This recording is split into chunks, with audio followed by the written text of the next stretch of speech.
ఓం గంగణపతయ నమ ఐం సరస్వత్యై నమ శ్రీమాత్రే నమ గాయత్రీ పరంబికాయ నమ దుందుర్గాయ నమ ఓం నమ శివాయ శివాయ గురవే నమ అరుణాచలేశ్వరాయ నమ యా దేవీ సర్వభూతేషు మాతృరూపేణ సంస్థితా నమస్తస్యై నమస్తస్యై నమస్తస్యై నమో నమః క్రీం క్రీం మహాకాళికాయ నమ క్లీం కృష్ణాయ గోవిందాయ గోపీజనవల్లభాయ శ్రీకృష్ణ పరబ్రహ్మణే నమ శ్రీమాత్రే నమ.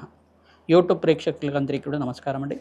నేను పాలపర్తి గురునాథ శర్మ జ్యోతిష్యం వాస్తు సిద్ధాంతిని. గోచారిత్య గ్రహాల యొక్క ప్రభావం అంతా కూడా మానవాళికంతా కూడా మేషాది ద్వాదశ రాశుల వాళ్ళకి ఎటువంటి ప్రభావం చూపిస్తున్నాయి, పరిహారం అంతా కూడా వార ఫలితాల్లో భాగంగా చెప్పడం జరుగుతుంది. ఏప్రిల్ నెల వార ఫలితాల్లో భాగంగా 19వ తారీఖు నుంచి ఈ వారంలో మీకంతా కూడా ఎటువంటి ఫలితాలంతా కూడా ఈ యొక్క గ్రహాల యొక్క స్థితిగతి, వాటి ప్రభావం వల్ల దృష్టి కేంద్రంగా చెప్పడం జరుగుతుంది. పరిష్కారాలు కూడా మీకు ఈ వీడియో చివరిలో చెప్పడం జరుగుతుంది. మీరంతా కూడా ఈ పరిష్కారాలను పాటిస్తే కనుక శీఘ్ర ఫలితాలు పొందడానికి ఆస్కారం ఉంటుంది. ప్రధానంగా గోచారిత్య గ్రహస్థితి అంతా కూడా స్వల్పంగా మిశ్రమైన ఫలితాలు ఇవ్వడానికి ఆస్కారం ఉంటుంది.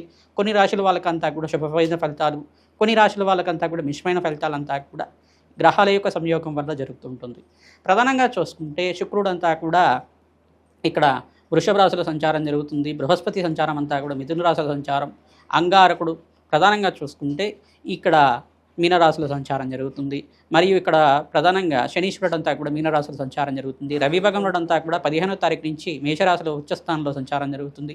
తద్వారా ఉచ్చస్థానంలో సూర్యభగవానుడు సంచారం చేయడం వల్ల విపరీతంగా ఎవరికైతే కనుక గవర్నమెంట్ కాంట్రాక్ట్స్ కోసం ప్రయత్నం చేసుకునే వాళ్ళకి మంచి ఫలితాలు రావడానికి ఆస్కారం ఉంటుంది. ప్రధానంగా ప్రభుత్వ రంగ సంస్థల్లో పనిచేసే వాళ్ళకు కూడా మంచి అధికారం లభించడానికి కానీ ఆస్కారం ఉంటుంది.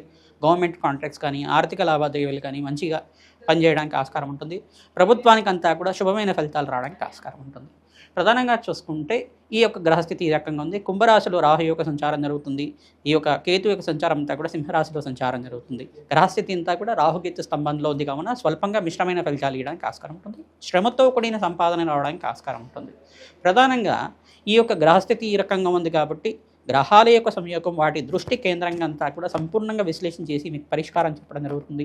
ఆర్థికంగా స్థితిగతులు పెరగాలన్నా, మీకంతా కూడా వ్యాపారంలో లాభాలు గణించాలన్నా, జాతకరీత్యాన్న దోషాలకంతా కూడా పరిష్కారం ఆచరిస్తూ ఉండడం, తద్వారా శ్రేయస్కరంగా మీకంతా కూడా లాభాలు గణించడానికి ఆస్కారం ఉంటుంది.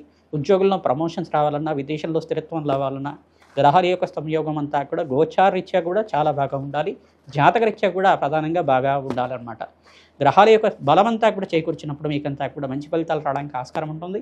ఏ గ్రహం అంతా కూడా యోగ్రంగా ఉంది, ఏ గ్రహానికి అంతా కూడా శాంతి పూజలు ఆచరించుకుంటే మీకంతా కూడా మంచి ఫలితాలు పొందుతారు. సంపూర్ణంగా విశ్లేషణ చేసి పరిష్కారం చెప్పడం జరుగుతుంది.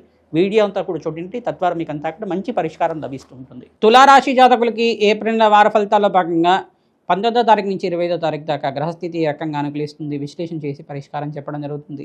ప్రధానంగా తులారాశి జాతకులు రాశ్యాధిపతి శుక్రుడు అంతా కూడా వృషభ రాశిలో తన సొంత రాశిలో అంతా కూడా సంచారం చేయడం వల్ల అఖండ లాభాలు గణిస్తూ ఉంటారు. మహాలక్ష్మీదేవి అనుగ్రహం అంతా కూడా మీకు మొదలైందని చెప్పడం జరుగుతుంది. ప్రధానంగా తులారాశి జాతకులకి 3 గ్రహాలు యోగకరంగా ఉన్నాయి. శుక్రుడు అంతా కూడా యోగకరంగా ఉన్నారు. ప్రధానంగా బృహస్పతి కూడా యోగకరంగా ఉన్నారు. శని భగవానుడు కూడా యోగకరంగా ఉన్నారు. ప్రధానంగా ఇక్కడ సూర్య భగవానుడు కూడా యోగకరంగా ఉన్నారు. ప్రధానంగా ఈ గ్రహాలన్నీ కూడా యోగకరంగా ఉన్నప్పుడు ప్రధానంగా రాహుకేతుల యొక్క స్తంభంలో గ్రహస్థితి అంతా కూడా ఉంది కావున స్వల్పంగా మిశ్రమైన ఫలితాలు ఇస్తూ ఉంటాయి.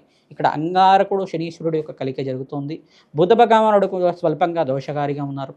దీని నుంచి బయటపడడానికి మీరంతా కూడా విష్ణు సహస్రనామ పఠనం చేసుకోవడం కానీ, మహాలక్ష్మీదేవి సహస్రనామార్చన అంతా కూడా చేసుకోవడం కానీ, తామర పూలతోటి, మల్లెపూలతోటి, తులసి దళాలతోటి అర్చించడం వల్ల అఖండ లాభాలు గణించడానికి ఆస్కారం ఉంటుంది.